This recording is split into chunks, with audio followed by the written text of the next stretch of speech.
Hello everybody, my name's Novi and welcome back to the channel. In my last video, I talked about what I was excited for in the world of wrestling in 2024, and one of those things was the New Japan Youth Movement. Talent like Shota Umino, Yota Tsuji, Gabe Kidd, Yuya Uemura, and Ren Narita constantly spin in my head when thinking of New Japan, just because of how much their development means for them.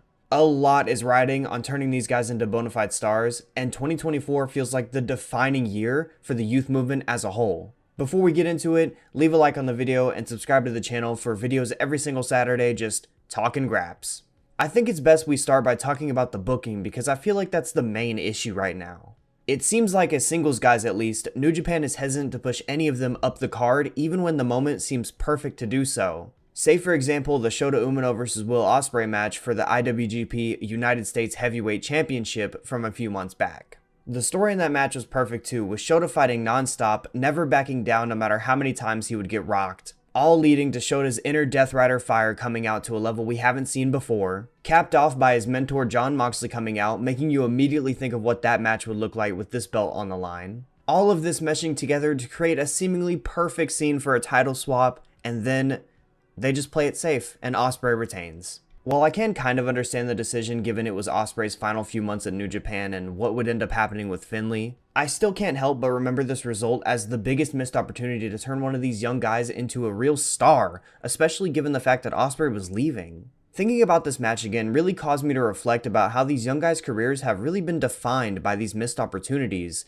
and just opportunities that have been shelved to a later date for reasons that I don't understand. Another example is this year's World Tag League, where Alex Coughlin and Gabe Kidd both felt like surefire winners, or at least finalists, and then they just weren't. New Japan instead chooses to go with the fine but way more uninspired choice of GOD, which was Hikuleo and ELP, versus Bishamon, Hiroki Goto, and Yoshihashi. It was another decision I can understand just because, they were trying to unify the belts, but another that I just don't agree with, especially given how that played out. Another perfect opportunity to turn two young guys into absolute stars just thrown away for something that people didn't really ask for. It's even more frustrating to think back on because Shota and the War Dogs were both ready to take that next step. And instead they're not put in those positions to rise up the card because New Japan just wants to play it safe every time. G133, A-Block, Shota, Tsuji, Kidd, and Kaito all showed that they have the talent to be at the top of the card throughout each of their runs through their amazing in-ring work and their real connection with the crowds.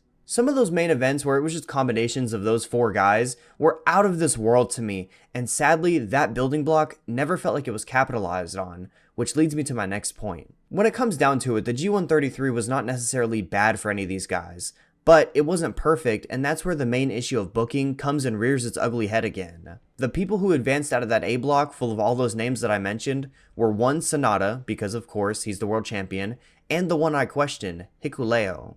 During that G1, I used to give Leo a lot of shit, and while I did think he kind of deserved it, he is a genuinely fine big man who does his job well. It's just when you compare his level to the others in the block, the choice for him to advance becomes a lot more puzzling. I felt then, and I still feel now, that Hikuleo just wasn't ready and didn't really need a G1 quarterfinals run, even if the match with Naito was pretty solid overall. But that brings me back to my other point. Do you know what match would have been better than Hikuleo versus Naito? Yota Tsuji versus Naito. The match itself would have absolutely smoked the Hikuleo match, but the stories coming out might even be the best part. Maybe this would have laid the groundwork for a Yota Tsuji heel turn. Maybe it would have lit a fire under him to improve. Maybe the young lion would have gotten depressed. I don't know.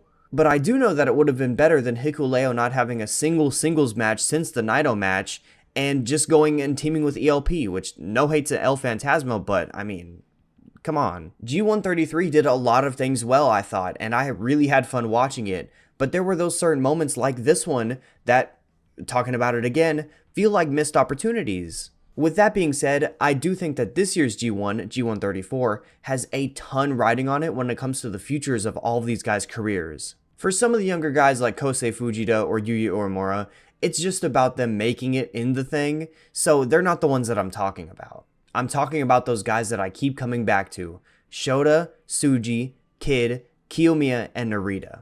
There really is no ifs, ands, or buts about it. They have to be presented as top-level guys in this tournament. They need to get those huge wins. They need to get those main events. They need to be all fighting to make it out of their blocks at the very end. And I would go so far as to say a few of them, you know which two I'm talking about, should be presented as maybe potential winners of the entire thing. Of course, the two that I'm talking about are Shota and Tsuji, and if it were up to me, I would have one of those guys be in the finals of next year's tournament, if that gives you any indication on where I'm at with each of these guys. Mainly though, it's about putting all of these guys on a pedestal. It's about presenting them as a level above, because that would make major steps in elevating these guys upwards, which is what this year is all about. And I feel like there's no better time to do so than right now. Will Ospreay is about to head to AEW, which is a huge loss for them, even if Will decides to work an occasional date now and again. Tanahashi and Naito both seem to be nearing the end of their careers given their age and just maybe their condition, because those knees are woof. But those are two massive drawing powers in Japan right now. Shingo Takagi is getting up there. David Finlay just doesn't have it. Ishii is never going to be presented as one of those top guys. I mean, it sucks, but it's the truth. And you just need good high-level workers to fill those spots. You need new stars. These young guys could be in those spots. They could fill those gaps that these guys are going to leave behind if they're just presented at that level. I've mentioned them constantly throughout this video, I know. But it's for good reason, because I feel like Shota and Tsuji both could be the top of that positioning. At some point, you just have to take that chance. You have to see if each of these guys can draw in Japan. You have to see if each of them can hold title belts on their shoulders and make them feel big time. So why not take the chance right now? That old generation is getting old, and this new generation needs to be presented on that level if they want to survive after the fact. That's harsh, but it's probably the truth. But you're never going to know unless you try. And it seems clear to everyone except that office that they have to try. So at some point, I'm just hoping they'll wake up and they'll see it just like all of us do. Talking about that office, please pull out the wallet, break open the piggy banks. Let's get all those little quarters and dimes and pay Gabe Kidd, because he has the potential to be the top gaijin in the company for a very long time. I know that the yen is down, and I know that Bushiroad is broke because of it. I'm very well aware of that. Everyone always says it. But you've just got to find the money to pay him, and also his friends, Coughlin and Connors. I think alongside it just being crucial to retain those guys for their overall skill, I think it would be a great reputation builder with others outside of the promotion that you're willing to pay up if they earn it. You've got to think that Kaito Kiyomiya has earned it, so make sure to bring him along when his deal is up. I mean, he's been touring with you for like a year now, so it seems pretty likely. But he is truly on the level of Shota and Tsuji at the moment, so another Shota Tsuji mention, but I think he'd fit right in. Just for another outsider to throw in there, I think they should pay Katsuhiko Nakajima.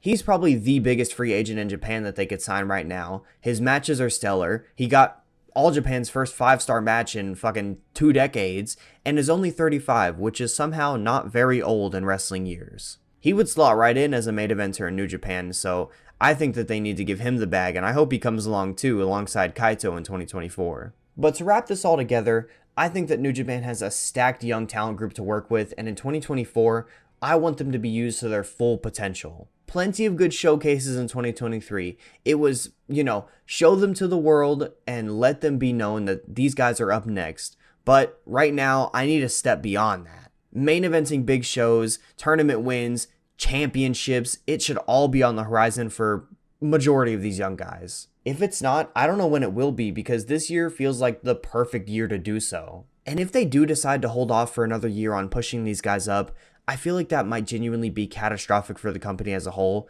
even if that's like a little bit overblown. I don't know if that's overblown. I don't know if that's crazy, but I think that it might be. These guys are your young stars. You have to present them as your young stars. And while I do have, some cautiousness about it, I do have faith that they're going to see what everyone else sees, and they're going to know that it is time to push these guys up. 2024 is a huge year for New Japan for a lot of different reasons, but I don't think anything is bigger than this, so let's make it happen in 2024. One more thing before I close this video out, I might as well do a ranking because that's what you're supposed to do when you have groups like these. We're just going to do the Musketeers, Orimura, Kid, and Kaito because those are the main 6 right now. And of course, everyone is going to understand that this is just my opinion and that it's perfectly fine if you disagree. I'm sure everybody will grasp that and it will be no problems. Hell, if there is problems, just make sure to comment down below, you know? Give me some comments up there, but my order goes like this. Shota 1, Tsuji 2, Kid 3, Kaito 4, tier break, Orimura 5, another tier break, Narita 6. We'll do a quick explanation too, because I don't just want to list it off without giving my reasons. I think Shota's connection with the crowd is unmatched, and I could genuinely see him being the ace down the line. Tsuji is incredibly talented, is physically very impressive, and has the charisma to match both of those attributes. Gabe Kid is physical, has a ton of energy, brings that real asshole energy, and is a real madman, you know? Kaito has incredibly high babyface upside and can absolutely go. I mean, just look at his match with Gabe Kid in the G1. That was one of my favorites by far. Orimura is someone that I haven't seen too much of since his return from that Impact excursion, but he does seem to be coming into his own after returning. And finally, we have Ren Narita, who simply doesn't have much going for him other than the fact that he's a solid worker who gets deserved Shibata comparisons, but lacks the intensity to really make it his own. Again, leave your ranking down below in the comments, because I'm sure there's a lot of people who would rank those 6 differently, but yeah, that's going to do it for today's video, everybody. Like the video, leave that comment, and subscribe to the channel because we're on the road to 500 subscribers, so it would be greatly appreciated. Thank you guys so much for watching. I really hope you've enjoyed me going back to what started this channel in New Japan.